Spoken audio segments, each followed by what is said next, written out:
Climate change is a challenge of managing risks. Risks for people and infrastructure. Risks for ecosystems. Risks for freshwater resources and food production. Steps to build resilient societies can reduce these risks.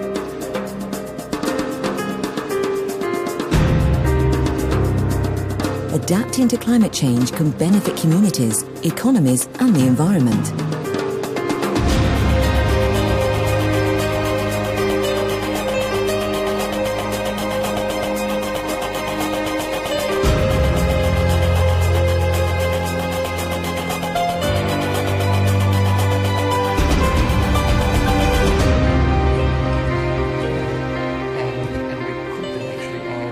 The role of Working Group 2 of the Intergovernmental Panel on Climate Change is to assess what's known and what's not known in the scientific body of literature about impacts of climate change. What are the physical changes that have occurred and will occur in the future? What's the vulnerability? Who's susceptible to harm and why? And adaptation. What can be done to cope as effectively as possible with the climate changes that can't be avoided? Ha habido significativos avances respecto de anteriores evaluaciones en el Grupo 2, en particular la forma de enfocar todo el proceso de riesgo relacionado con el cambio climático y del manejo del riesgo. Substantial and wide-ranging impacts of climate change have occurred across the world. Climate change is already affecting ecosystems, human health, fresh water resources and agriculture. Over the past few decades, yields of major agricultural crops have not increased as much as they would have without climate change. Climate change poses risks for food security in the future.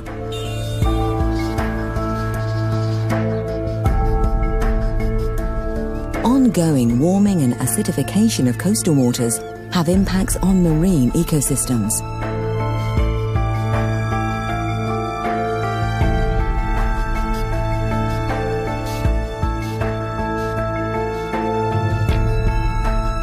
Climate change has affected both the land and ocean species. You find the species are changing, moving places, migrating, and in the case of trees, you find a higher rate of mortality.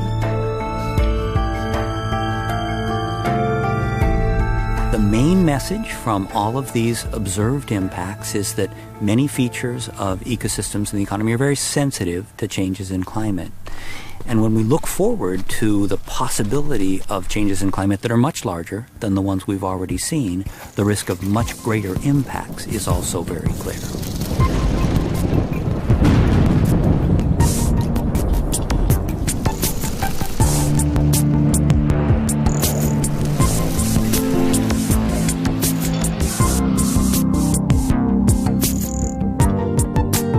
The impacts of extreme climate events tell us a lot about current vulnerability and exposure of ecosystems and societies. What we're observing is a significant adaptation deficit in both developing and developed countries. Society at large is actually more vulnerable and more exposed to climatic extremes, even in the current climate, than one might expect. And that tells us something about the challenge of moving forward into a changing climate where we have yet to catch up with where we're at now.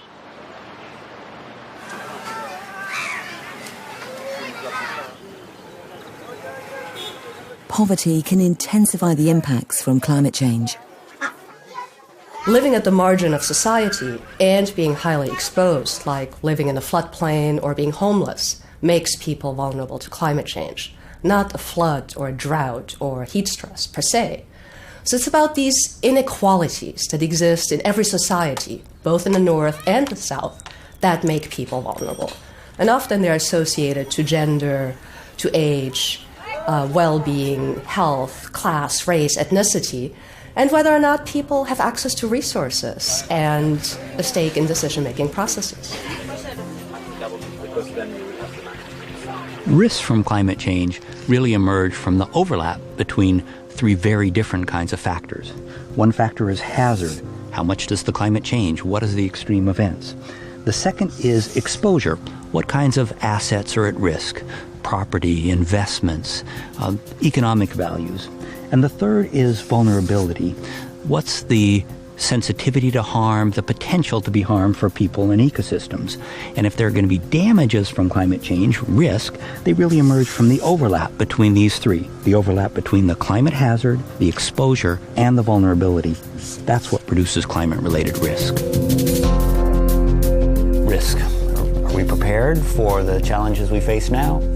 Are we prepared to deal with the challenges in the future? I'd like each of you to think about not only climate change, but also changes in governments, in finance, in national security. It's important to consider regional and local settings to understand the risks associated with climate change. You know, when you look at the risk aspect of climate change, it almost seems that climate change is the only thing that brings risk. But if you work and live in an African city, our day-to-day existence is about risks. So what climate change brings is another layer of risk. And the question is, how do we look at this new risk in relation to existing risks? Risk is conditioned, for example, by people's worldview, what level of damage or loss that a community or a nation is willing to accept. And risk is also important from the point of view of the choices that you make. So a key aspect of climate risk management is making choices under conditions of uncertainty.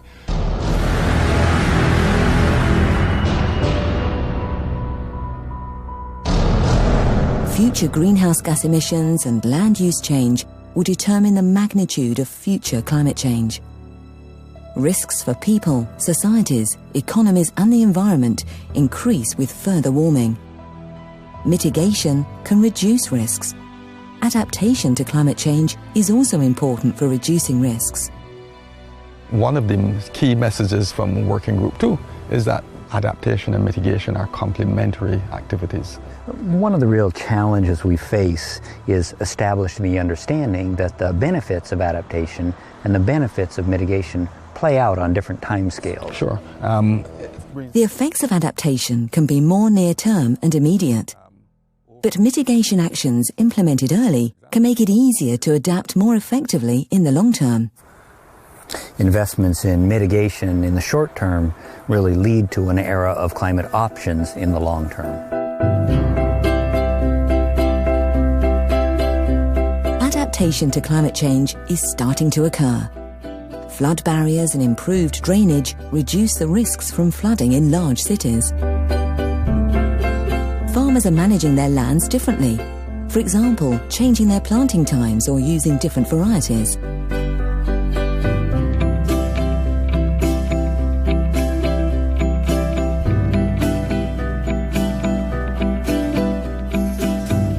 New climate-smart buildings make cities more resilient.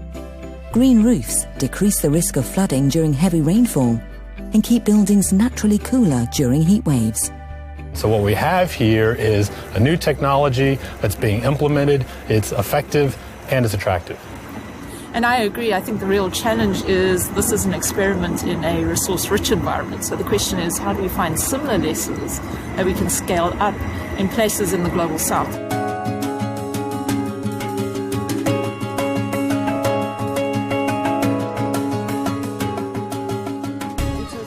Global South already dealing with so many challenges, they can't afford for climate change adaptation to be a new agenda. So what we need to do is find ways of using existing resources, existing work streams and existing people to tackle this new challenge.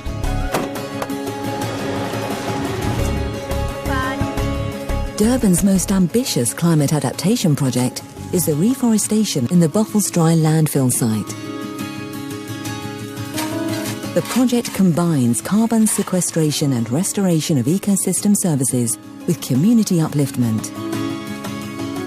The local community is paid to grow the trees, plant the trees and manage the future forest.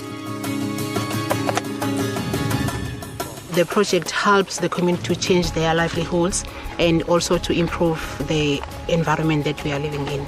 For them, it's not only to come here and work and earn money, but to learn and go out to their communities and be like the ambassadors. It's that fact that we can draw together quite simple things, trees and people, in a way that creates a better, more cohesive community, a cleaner community, and a more functional city. That's the exciting thing. There are a range of response options, both mitigation and adaptation, at our disposal to manage the risk associated with climate change.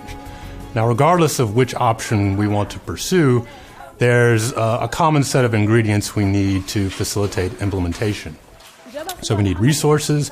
That might include knowledge, it might include finance, we need governance and institutional arrangements to facilitate coordination, and we need effective leadership from the top down and the bottom up.